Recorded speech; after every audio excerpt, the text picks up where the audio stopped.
Good morning, good afternoon, good evening all of my students. इस video में हम लोग जो है टॉर्सन टेंसर के कुछ और प्रॉपर्टीज़ के बारे में डिस्कस करेंगे। प्रीवियस वीडियो में हम लोगों ने जो है टॉर्सन टेंसर की डिफिनीशन और उसके रिगार्डिंग कुछ और बेसिक फंडामेंटल प्रॉपर्टीज़ के बारे में देखा था। यहाँ पर भी हम लोग टॉर्सन के लेक्चर को ही कंटिन्यू कर रहे हैं। इस लेक्चर में कुछ और इसके रिगार्डिंग कुछ और रिजल्ट्स के बारे में चर्चा करेंगे और इस लेक्चर के बाद फिर हम लोग जो है कर्वेचर टेंसर के बारे में बात करेंगे। ठीक है, तो टॉर्सन टेंसर का एक महत्वपूर्ण योगदान रहा है डिफरेंशियल ज्योमेट्री ऑफ मैनीफोल्ड और डिफरेंशियल ज्योमेट्री में। तो आगे इसके रिसर्च लेवल पे भी काफ़ी उपयोगिता है। तो हम नेक्स्ट रिजल्ट की चर्चा करने जा रहे हैं। प्रीवियस लेक्चर में हमने एक रिजल्ट प्रूव किया था कि टॉर्सन टेंसर जो होता है वो vector valued skew symmetric bilinear function होता है। ठीक है, यहाँ पर हम कुछ और रिजल्ट्स के बारे में चर्चा करेंगे। तो हम उस रिजल्ट्स को यहाँ पे थ्योरम के फॉर्म में रिप्रेजेंट कर रहे हैं। देखिए, proof that the component T के i J of torsion tensor T is given by TKIJ is equal to Christoffel symbol KIJ minus Christoffel symbol KJI। इसको यहाँ पर कोफिशिएंट ऑफ कनेक्शन कहा जाता है, जिसको यूनिट 2 में डिफाइन किया जाता है। इसके लॉ ऑफ ट्रांसफॉर्मेशन के बारे में भी वहाँ पे चर्चा की जाती है। ठीक है, तो आपको यहाँ पर टॉर्सन टेंसर जो कि टाइप 1,2 का होता है उसको इस तरीके से कंपोनेंट फॉर्म में या in terms of coefficient of connection के फॉर्म में रिप्रेजेंट किया गया है। तो हमें इस चीज़ को इस्टेब्लिश करना है, प्रूफ करना है। तो इसके लिए हम लोग क्या करेंगे, कैसे इसको इस्टेब्लिश करने की हमारी कोशिश होगी। तो अगर हम इसके प्रूफ पर आए तो सबसे पहले तो टॉर्सन टेंसर के बेसिक डिफिनीशन को यूज़ करते हुए और उसके बाद आर्बिट्ररी वेक्टर फील्ड को बेसिस वेक्टर से रिप्लेस करते हुए हम अपने वर्क को करने की कोशिश करेंगे। ठीक है, तो आइए देखते हैं हम क्या बता रहे हैं आपको। तो सिंस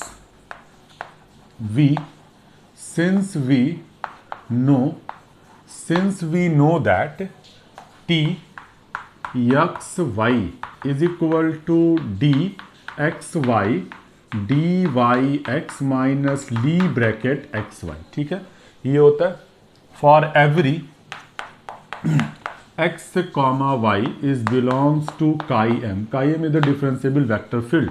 से equation number you know that the torsion is mapping from chi M cross chi M to chi M. ठीक है, तो now here take x is equal to del upon del x I, क्योंकि ये arbitrary vector field है और del upon del I जो है ये भी टेंजेंट स्पेस का बेसिस वेक्टर है। तो आप एक्स वाई की जगह del upon del x i और वाई की जगह डेल अपॉन डेल एक्स जे रिप्लेस कर सकते हैं। ठीक है, तो ये चूंकि आपकी जो रिक्वायरमेंट है डेल आई, इसको लिख सकते हैं आप Y is equal to del upon del X J, this is del J. In equation number one we get, आप रिप्लेस करिए, क्या मिलेगा आपको T, this is del upon del x I del upon del X J. ठीक है, is equal to del I और ये del J minus D, this is del J और ये del I minus Lie bracket del I और ये del जे। ठीक है, कुछ बेसिक चीज़ों का हम यूज़ करेंगे, यहाँ पे मैं रिप्रेजेंट कर रहा हूँ। पहला रिजल्ट तो ये कि डी ई आई ई जे, आपको पता है ई आई ई जे टेंजेंट स्पेस के बेसिस होते हैं। तो इसको कैसे यहाँ पे रिप्रेजेंट किया गया, देखिए डमी बनाइए के, this is I J, this is the coefficient of connection और इस के को डमी बनाना है ई के।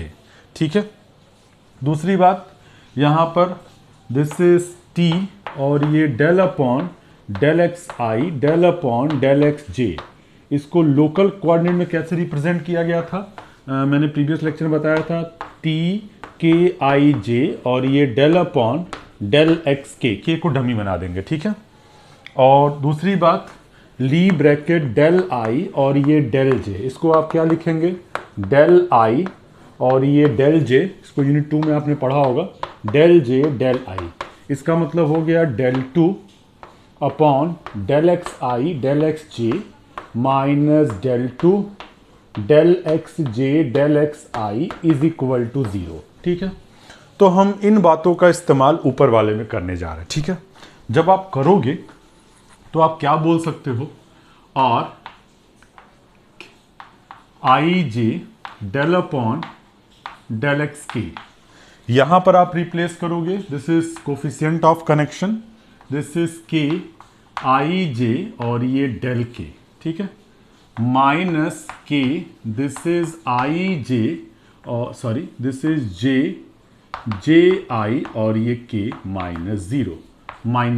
ठीक है, इसको आप क्या बोल सकते हो, टी के आई जे, इसको आप शॉर्ट फॉर्म में डेल के लिख सकते हो। ठीक है, दिस इज के आई जे और ये डेल के माइनस के, दिस इज जे आई और ये डेल के। ठीक है, आपको पता है कि जो डेल के है वो टेंजेंट स्पेस का जो है बेसिस है, तो ये हमेशा लीनियरली इंडिपेंडेंट होगा। बेसिस है तो लीनियरली इंडिपेंडेंट होगा। तो हम यहां पर क्या कंक्लूड कर रहे हैं, सिंस डेल के is a basis of tangent space Tx, then therefore del k is linearly independent and so क्या सो, देखिए लीनियरली इंडिपेंडेंट है तो टी के i J minus Christoffel symbol के आई जे प्लस के जे आई बाहर हो जाएगा, delta k is equal to 0। तो लीनियर कॉम्बिनेशन 0 के बराबर है, सारे के सारे फील्ड के मेंबर्स क्या हो जाने चाहिए, स्केलर के मेंबर 0 के बराबर। तो मतलब delta k is not equal to 0, both are equal to 0, means आप इसे क्या लिख सकते हैं, this is k i j is equal to k i J, this is के जे आई। ठीक है, तो ये आपका रिजल्ट है जो स्टैब्लिश करना था। एक बार फिर से देख लीजिए, इस रिजल्ट में यही है कि इस टॉर्सन के कंपोनेंट को इंडेक्स फॉर्म में आप इसे in terms of connection, coefficient of connection represent कर सकते हैं। ठीक है, तो सबसे पहले तो हम टॉर्सन टेंसर की डिफिनीशन लिखेंगे, t x Y is equal to D x Y minus d Y x minus Lie bracket x Y. ठीक है, for every x comma y कहाँ बिलोंग करता है आपका, काइम में। ठीक है, एक्स इज इक्वल टू, चूंकि ये किसी भी आर्बिट्ररी वेक्टर फील्ड के लागू हो रहा है, तो आप एक्स और वाई को बेसिस वेक्टर से भी रिप्लेस कर सकते हैं अपने नीड के अनुसार, जो आपकी रिक्वायरमेंट है। तो x is equal to del upon del x I, इसको डेल आई लिख सकते हैं, y is equal to del upon del J, इसको डेल जे लिख सकते हैं। इक्वेशन 1 में रिप्लेस करिए तो इस फॉर्म का इक्वेशन नजर आएगा। ठीक है, ये कनेक्शन, कोफिशिएंट कनेक्शन का ये डिफिनीशंस यूनिट 2 में डिफाइन किया गया होगा, इसको बताया गया होगा वहां पर। इसमें क्या कहा गया है, D E I E J is the basis vector. ठीक है, इज डिफाइंड एज के आई जे और इस के को डमी बनाना है। ठीक है, और ये in terms of local quant system torsion को इस तरीके से रिप्रेजेंट किया गया। साथ ही साथ बेसिस वेक्टर का जो ली डेरिवेटिव होता है वो ऑलवेज 0 के बराबर होता है। इन सारी बातों को ऊपर वाले इक्वेशन में आप यूज करेंगे तो आप इसे लिख पाएंगे के, this is k i J del upon del x के is equal to k i जे, ई के यहाँ पे डमी बन जाएगा, फिर माइनस के जे आई, फिर ये के डमी माइनस 0। ठीक है, यहाँ पर इसको कॉम्पैक्ट फॉर्म में इस तरह लिख दिया, चूंकि ये बेसिस फॉर्म करता है टेंजेंट स्पेस का, इस नाते इस ये जो रेस्ट टर्म बच जाने वो 0 के बराबर होंगे, यानी कि आपको जो रिप्रेजेंट करना है, जो लाना है, वो आपके रिजल्ट सामने होगा। ठीक है, तो ये थ्योरम था जिसमें आप टॉर्सन टेंसर के कंपोनेंट को कनेक्शन के कोफिशिएंट के रूप में रिप्रेजेंट कर सकते हैं। ठीक है, अब एक थ्योरम और हमें डिस्कस करना है कि जो आपका टॉर्सन टेंसर होता है वो आर बाइलिनियर होता है और सी इन्फिनिटी बाइलिनियर। आर बाइलिनियर और सी इन्फिनिटी बाइलिनियर में क्या फर्क है, आर बाइलिनियर मतलब जो भी मेंबर्स आप लेंगे, जो भी आप स्केलर्स फील्ड के मेंबर अल्फा बीटा लेते हैं, वो आपके जो मेंबर्स होंगे वो हमेशा रियल नंबर्स होंगे। लेकिन जब सी इन्फिनिटिव की बात करेंगे तो जो भी मेंबर्स होंगे वो स्मूथ होंगे, स्मूथ फंक्शन होंगे। तो सी इन्फिनिटिव का मतलब भी है कि आर एट टाइम जो है continuous partial derivative continuously exist करना चाहिए। तो वहां पे अगर पार्शियल डेरिवेटिव एग्जिस्ट कर रहा है कंटिन्यूअसली, तो उस कंडीशन में उसका कोवेरिएंट डेरिवेटिव जीरो नहीं हो सकता। लेकिन अगर किसी कांस्टेंट फंक्शन का या कांस्टेंट रियल नंबर का आप covariant derivative with respect to x ले रहे हैं तो ऑलवेज जीरो हो जाएगा। तो थोड़ा सा हमें उसके रिगार्डिंग भी बात करना होगा, ठीक है। तो हम नेक्स्ट रिजल्ट पे आ रहे हैं जिसको हम डिस्कस करेंगे। इसको मैं रफ कर रहा हूं। तो बिल्कुल जो आपने प्रीवियस रिजल्ट किया हुआ था उसी जैसा कुछ है, लेकिन यहाँ पर एक आर बाइलिनियर की बात कही गई है। बाइलिनियर से आप परिचित हैं। बाइलिनियर का मतलब होता है कि जो आपका फंक्शन हो वो अपने फर्स्ट और सेकंड जितने भी स्लॉट्स हों, फिलहाल 2 स्लॉट्स हों, तो फर्स्ट और सेकंड में वो आपका फंक्शन जो होना चाहिए वो लीनियर होना चाहिए, ठीक है। बहरहाल तो आपको बाइलिनियर का मतलब क्या बताया गया था? अगर आपको किसी फंक्शन को बाइलिनियर दिखाना है, b x plus y z is equal to this is b x Z plus b this is Y z, बताया गया था आपको। B alpha x z is equal to alpha b x z, ठीक है। फिर B this is x y plus z is equal to b x y, और फिर ऐसे एक्स जेड। फिर B this is x alpha y is equal to alpha time B this is x Y. इन सबको एक single form में आप लिख सकते हैं, B alpha x plus beta Y comma Z आप दिखा सकते हैं। फिर B this is X comma alpha Y plus beta Z. Previous वाले जो पहला लेक्चर था उसमें इन चारों को दिखाया गया था, लेकिन कोई जरूरी नहीं, आप कंबाइंड फॉर्म में भी दिखा सकते हैं, ठीक है। तो आपका थ्योरम क्या है उसको पहले देखिए आप।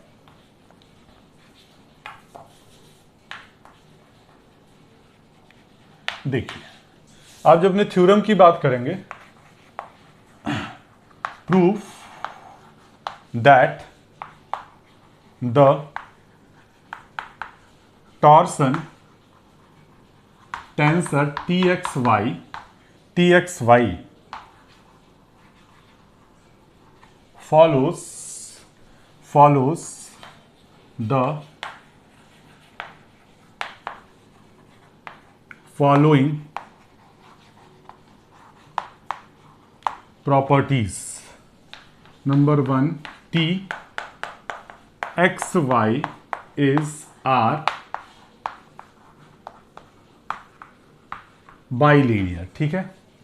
And second t x Y is c infinitive bilinear. तो हमें आर बाइलिनियर भी दिखाना है और सी इंफिनिटिव बाइलिनियर। हालांकि सी इंफिनिटिव आपको प्रीवियस लेक्चर में दिखाया भी गया है, लेकिन फिर भी हम यहाँ डिस्कस कर रहे हैं इसको 2 फॉर्म में। तो कुछ बातों का ध्यान रखना होगा। सबसे पहले तो कि कुछ कनेक्शंस के रिजल्ट्स हैं जिनको आपको याद रखना होगा, जो कि यूनिट 2 में बताए गए होंगे।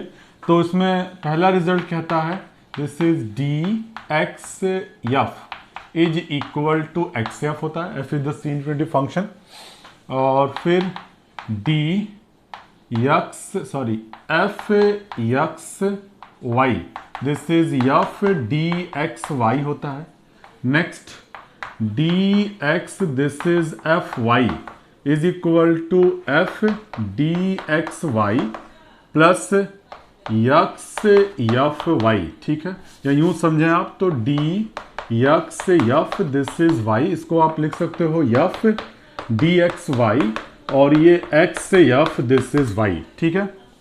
Now next one is this is, यहां देखिए, यहाँ पर आपको पता है कि आपने जो है जैकोबी आइडेंटिटी पढ़ी होगी। तो this is G Y, F and G is the C infinity function. इसको आप क्या लिख सकते हो, this is F G Lie bracket x Y minus plus F G X Y, F G X F X G Y minus ji this is Y F X. इन बातों को आपको ख्याल रखना होगा। थोड़ी सी हमें इनकी आवश्यकता पड़ेगी, उसके अकॉर्डिंग हम बात करेंगे, ठीक है। तो आइए देखते हैं प्रूफ पर, जहां जहां जिसकी जरूरत होगी उसके बारे में हम लोग चर्चा करेंगे, ठीक है। तो हम आर बाइलिनियर दिखाना चाहते हैं, ठीक है। कैसे हम इसे फॉलो करेंगे, गौर करिएगा। Let x comma y comma z is belongs to काइम एंड, बल्कि हम ऊपर वाला रफ कर देते हैं, वैसे जगह का अभाव है इसमें से दिक्कत होगी।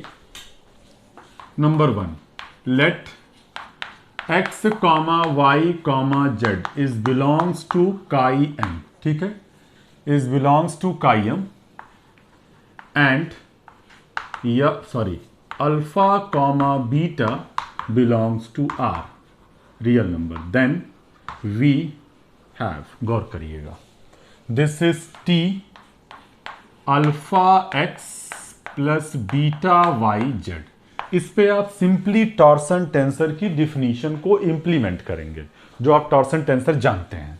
क्या जानते हैं? d, this is alpha x beta y z, ठीक है, minus d, this is z, और ये alpha x, this is beta y, minus Lie bracket alpha x, this is beta y comma z, ठीक है।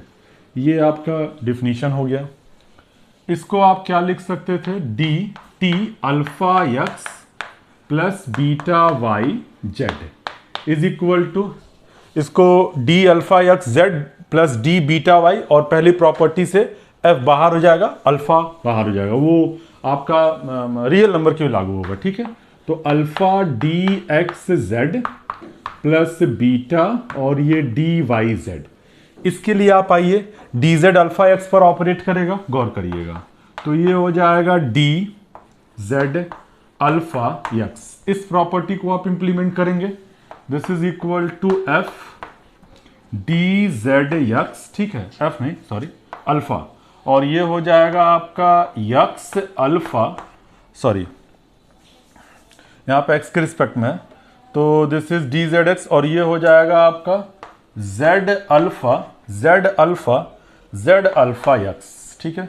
अब देखिए, आपको पता है कि एक्स सी 0 होता है, क्यों 0 होता है? क्योंकि इसका मतलब हो गया del x I, del upon del x i, और ये c is equal to constant का 0, ठीक है।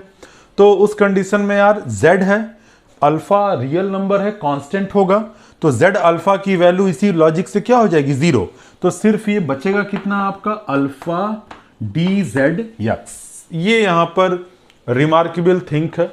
दूसरी एक और रिमार्केबल थिंक आपको ध्यान रखना होगा, अल्फा एक्स कॉमा वाई। हम यहां जैकोबी आइडेंटिटी के साथ जा रहे हैं। अगर आप कंपेयर करें तो एफ की जगह अल्फा और वाई की जगह 1 है, सॉरी जी की जगह 1 है। क्या लिखेंगे आप इसे? अल्फा टाइम एक्स वाई, ठीक है, प्लस अल्फा बाहर, और ये x1, और this is y, this is y, sorry ये z है, xz, ठीक है, z and this is xz, कुछ भी लीजिए आप, उससे कोई दिक्कत नहीं है, और दिस इज x1 और दिस इज z, ठीक है। फिर देखिए माइनस जी की जगह 1, और ये हो जाएगा y के बोले तो z, और ये अल्फा, और ये बाहर हो जाएगा आपका x। पहली बात तो x1 भी 0 हो जाएगा और z अल्फा भी 0, लेकिन अगर ये c इन्फिनिटिव होता तो ये 0 नहीं होता, क्योंकि यहां पर जो f आता वो ऑलरेडी उसका पार्शियल डेरिवेटिव एग्जिस्ट कर रहा है, तो उस z को ऑपरेट करने के बाद इसका पार्शियल डेरिवेटिव पुनः एग्जिस्ट कर जाता। लेकिन चूंकि ये रियल नंबर्स हैं तो ये वैनिश कर जाएंगे, तो ये भी वैनिश, ये भी vanish. This is alpha time Lie bracket x Z. ये केवल रियल लाइन के सेंस पे या रियल नंबर के सेंस में हो रहा है, तो हम इसकी उपयोगिता का लाभ उठाएंगे। कैसे? यहां देखिए, माइनस डी जेड, ये alpha x, minus D Z, this is beta y, minus this is alpha x z. क्यों आप ऐसा लिख रहे हैं? क्योंकि जो ली ब्रैकेट होता है वो अभी आपका बाइलिनियर फंक्शंस होते हैं, जिसको यूनिट 2 में डिस्कस किया गया है, ठीक है। Minus this is beta Y comma z, ठीक है। इसमें कहीं कोई तकलीफ आपको नहीं होनी चाहिए। इसको आप फिर से देखिए, इसको थोड़ा रीअरेंज करिए, T alpha x plus beta Y comma Z, this is alpha D x Z plus beta D Y Z minus alpha time D Z x, ठीक है, उसी प्रॉपर्टी से, minus beta time D Z Y minus alpha time Lie bracket x Z minus beta time Lie bracket Y Z. अब आप इसे rearrange करिए, ठीक है। जब आप रीअरेंज करोगे तो T alpha x plus beta Y comma z, ठीक है।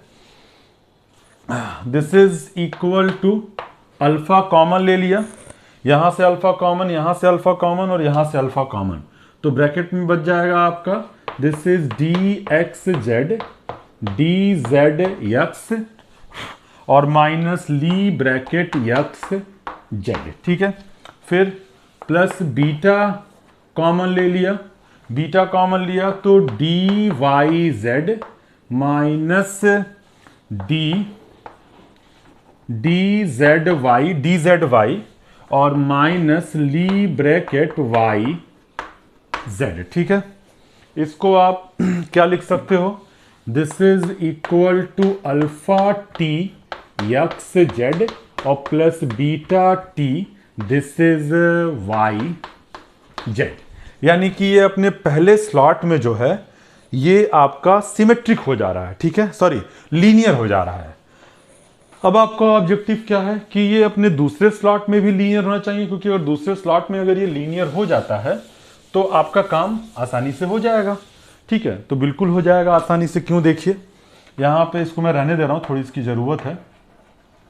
Also this is t x this is alpha Y plus beta z, आपने ले लिया दूसरे स्लॉट में, आपने रखा वो चीज। अब बताइए कि आपको टॉर्सन टेंसर के बारे में प्रीवियस लेक्चर में बताया गया था कि टॉर्सन टेंसर जो होता है वो आपका स्क्यू सिमेट्रिक होता है अपने दोनों स्लॉट में। तो आप इसे क्या लिख सकते हो, minus t this is alpha Y plus beta z x, ठीक है। और फिर इसके ऊपर इस प्रॉपर्टी को आप इंप्लीमेंट कर दीजिए। जैसे ही आप इसे इंप्लीमेंट करेंगे आप इसे क्या लिख पाएंगे, इसको आप क्या लिख सकते हैं, this is equal to minus alpha t y x minus beta T this is z x. और आपको फिर पता है कि टॉर्सन टेंसर स्क्यू मतलब इन दोनों स्लॉट को बदलोगे तो फिर निगेटिव का फर्क, this is alpha T x y plus beta T this is x z. तो ये अपने दूसरे स्लॉट में भी लीनियर हो रहा है। तो आप कंक्लूड क्या कर पा रहे हैं, hence T x Y is a are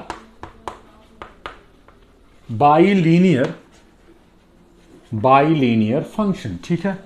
तो इसमें कहीं कोई दिक्कत नहीं, फिर से आप समझ लीजिए एक्स वाई जेड का एम का मेंबर है, अल्फा बीटा आर का मेंबर है, आपने लिया t alpha x plus beta y Z, इसको आप सेपरेट करना चाहते हैं तो डिफिनीशन लगाया तो d alpha x plus beta y Z minus D z alpha x plus beta y minus alpha x plus beta y minus Z.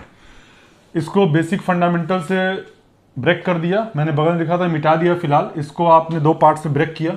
ली bracket है, ये भी बाइलीनियर होता है, ब्रेक कर जाएगा। यहां से ये सब तो ठीक है, यहां से ये अल्फा बाहर हो जाएगा, वहां पे एक्सप्लेन किया गया था, बीटा भी बाहर हो जाएगा और यहां से अल्फा भी बाहर हो जाएगा, क्योंकि ये सब रियल नंबर है, इसमें नेक्स्ट टर्म नहीं आएगा। यहां से बीटा बाहर हो जाएगा। इन सबको अरेंज किया तो T alpha x plus beta Y comma Z की वैल्यू मिली alpha time T X Z beta time T Y Z. ये तो इसके फर्स्ट स्लॉट में इसकी लीनियरिटी दिखा रहा है। सेकेंड स्लॉट में लीनियरिटी के लिए x alpha Y plus beta z ले लिया, ये दोनों अपने स्लॉट में स्क्यू सिमेट्रिक होते हैं, तो ये minus t alpha Y plus beta z comma x हो जाएगा। इस प्रॉपर्टी से ये अगेन बाइफैक्टरेट हो जाएगा, ब्रेक हो जाएगा, minus alpha t y x minus beta t z x, ठीक है। फिर यहां पर स्क्यू सिमेट्रिक की बात को लगाएंगे तो आप पा क्या रहे हैं कि ये अपने फर्स्ट स्लॉट में भी लीनियर हो रहा है, सेकेंड स्लॉट में भी ये डिस्ट्रीब्यूटिव और होमोजेनियस मतलब लीनियर हो जा रहा है। इसका मतलब कि जो टी एक्स वाई है वो हमेशा कैसा फंक्शन होगा, आर बाई लीनियर फंक्शन होगा। अब आपका नेक्स्ट मुद्दा क्या है कि यही टी एक्स वाई जो है सी इन्फिनिटी बाई लीनियर होना चाहिए, मतलब हम जो मेंबर्स लेंगे वो स्मूथ फंक्शन लेंगे। तो स्मूथ फंक्शन में कैसे कैलकुलेशन होगा, प्रॉपर्टी तो यही मिलनी चाहिए लेकिन कैलकुलेशन में डिफरेंस आएगा। देखिए कैसे, इसको हम लोग रफ कर रहे हैं।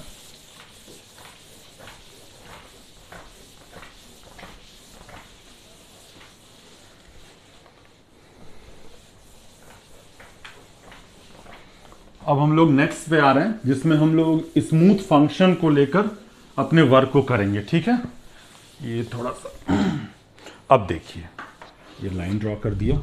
सेकंड पे आते हैं। ठीक है, मान लिया late x, y, z is belongs to chi m and f, g is belongs to c infinity vm, means smooth function. Then we have, क्या we have? t, this is f x plus ji Y comma z. इसको लेके चलिए आप, definition implement करिए। D, this is F x plus ji y Z minus D Z, this is F x plus ji Y minus Lie bracket f x plus ji Y comma z. ठीक है, first property से सब अलग हो जाएंगे। इसको आप लिख सकते हैं कितना, दिस इज इक्वल, डी तो लेके चल ही रहे हैं, F time D x Z plus G time D Y Z. इसको D Z, this is F X minus D Z G Y minus, फिर अगेन वो बाइलिनियर होता है, तो आप इसको क्या लिख सकते हो, F X this is Z minus G Y this is Z. ठीक है, इसको आप क्या लिखोगे, this is F D x Z G, this is D Y Z. इस पर आप इस प्रॉपर्टी को इंप्लीमेंट करेंगे और यहाँ सी इन्फिनिटिव है तो वो एक टर्म और अतिरिक्त दिखेगा आपको। क्या लिखेंगे, एफ, ठीक है, this is D Z x. ठीक है, और ये हो जाएगा आपका जेड एफ और दिस इज एक्स। इस टर्म के लिए सोचिए, minus G D Z Y, फिर sorry this one is minus क्योंकि आगे माइनस है, minus this is minus Z G this is Y. इसके ऊपर आप इंप्लीमेंट करोगे, बहुत आसान सी बात है।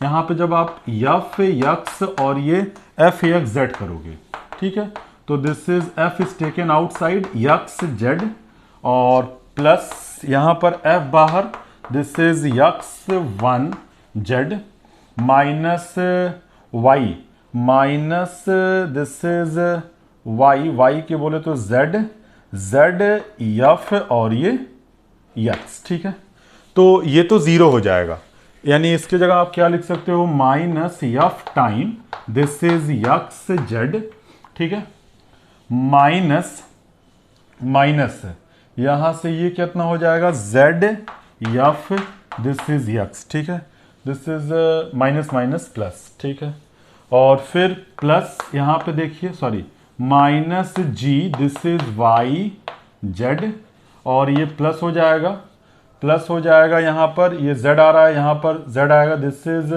z g और दिस इज y। तो ये टर्म कैंसिल, ये टर्म और ये टर्म कैंसिल। ठीक है, तो आपके पास अब इसको अरेंज करिए, तो f ब्रैकेट में D x Z minus D Z X minus Lie bracket x Z, ये पहला टर्म बचा, प्लस g कॉमन लिया और यहां से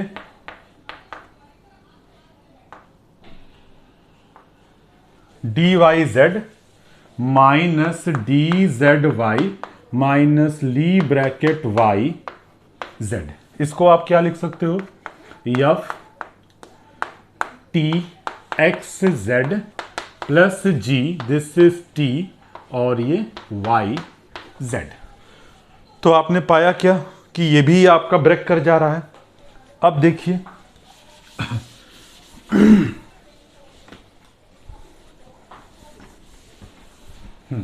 अब इसमें देखते हैं हम लोग, also this is t x और ये f y plus g Z.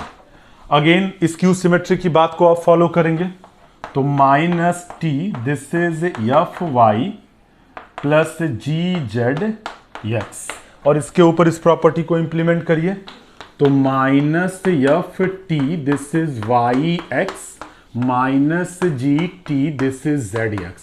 इसके ऊपर फिर स्क्यू सिमेट्रिक आप जैसे ही टर्न करेंगे इस दोनों कंपोनेंट को, तो एफ और ये t this is x y plus g t this is x z. ठीक है, तो ये अपने फर्स्ट स्लॉट में भी लीनियर हो रहा है, सेकंड स्लॉट में भी लीनियर हो रहा है, यानी फंक्शन कैसा हो जाएगा आपका, बाई लीनियर हो जाएगा। एक बार फिर से समझिए, यहां पे सी इन्फिनिटी बाई लीनियर दिखाना है, तो जो भी आप यहां मेंबर्स लेंगे वो सी इन्फिनिटी स्मूथ फंक्शन होंगे। स्मूथ का मतलब कि इसका इनफाइनाइट ऑर्डर का जो पार्शियल डेरिवेटिव है वो एग्जिस्ट कर रहा है, डिफरेंशिएबल है। ठीक है, तो now T F x plus जी Y comma Z torsion tensor की डिफिनीशन लगी। ठीक है, ये सिंपली पहले प्रॉपर्टी से ब्रेक कर गया, इसको अलग कर लिया, चूंकि ये बाइलिनियर फंक्शन है तो ये भी ब्रेक कर जाएगा। यहां पर सिंपली एफ बाहर चुका है, इसके ऊपर हमने इस लॉ को लगाया, इसके ऊपर भी लगाया, इसके ऊपर भी, तो ये 4 टर्म मिलेंगे। इसके ऊपर जैकोबी आइडेंटिटी मैंने रफ कर दिया, इसको इंप्लीमेंट किया, एफ टाइम दिस प्लस इतना आएगा। ठीक है, माइनस दिस प्लस टाइम इतना, कंपोनेंट्स कट जाएंगे, एफ कॉमन लिया, अंदर ये टर्म बचेगा, जी कॉमन लिया, अंदर ये टर्म बचेगा, इसको इस फॉर्म में लिख सकते हैं। ठीक है, इसी प्रकार से आपने अपोजिट कर दिया इधर इनके, लेकिन स्क्यू सिमेट्रिक से ये पहले आ गया और इसी प्रॉपर्टी को आपने पुनः इंप्लीमेंट कर दिया, फिर से यहाँ पर इंप्लीमेंट कर दिया, और आफ्टर इंप्लीमेंट फिर से स्क्यू सिमेट्रिक की बात को यहाँ पे इंप्लीमेंट किया, तो फिर से वो उसी रूप में, यानी कि फर्स्ट स्लॉट में लीनियर, सेकंड स्लॉट में लीनियर। तो आप यहाँ कंक्लूड क्या कर पाएंगे, hence t x Y is a c infinitive bilinear function. ठीक है, तो टॉर्सन के रिगार्डिंग जो बातें थी वो इतनी थी, और भी बहुत सारी चीजें आएंगी आगे, लेकिन टॉर्सन और कर्वेचर के कम्युनिकेशन की चीजें आगे आएंगी, बियांकी आइडेंटिटी। लेकिन इसके बाद हम लोग जो है नेक्स्ट वीडियो में कर्वेचर टेंसर के बारे में जानने की कोशिश करेंगे। कर्वेचर टेंसर आपने बीएससी थर्ड ईयर में भी पढ़ा था, वहां पर जो आपका कर्वेचर टेंसर था वो लोकल कोऑर्डिनेट सिस्टम के अकॉर्डिंग डिफाइन था, मतलब इंडेक्स फॉर्म में डिफाइन था। यहां पर जो हमारा काम होगा वो इंडेक्स फ्री नोटेशन में होगा, लेकिन हम इंडेक्स फ्री नोटेशन को हम लोग जो है कन्वर्ट करेंगे, इंडेक्स फ्री नोटेशन को हम लोग जो है इंडेक्स नोटेशन में कन्वर्ट करने का प्रयास करेंगे। ठीक है, तो नेक्स्ट वीडियो में हम इन सारी चीज़ों के बारे में चर्चा करेंगे, और फिर वहाँ पर बहुत सारे रिजल्ट्स भी सामने आएंगे। ठीक है, तो दोनों में कोई डिफरेंस नहीं है, बस बेसिक फंडामेंटल का ज्ञान हो तो आप इंडेक्स फ्री नोटेशन को इंडेक्स नोटेशन में आसानी से कन्वर्ट कर सकते हैं। और सबसे बड़ी बात कि इस पेपर की उपयोगिता रिसर्च फील्ड में भी काफ़ी है, तो आप बहुत अच्छे से पढ़िए। कोई भी डाउट हो तो आप कमेंट बॉक्स में निसंदेह जो है पूछ सकते हैं कमेंट बॉक्स में, और कमेंट बॉक्स में आपकी क्वेरी का जो है अगले लेक्चर में रिप्लाई कर दिया जाएगा। ठीक है, तो बहुत बहुत धन्यवाद, आप लोग इसे कायदे से देखिए। Thank you so much.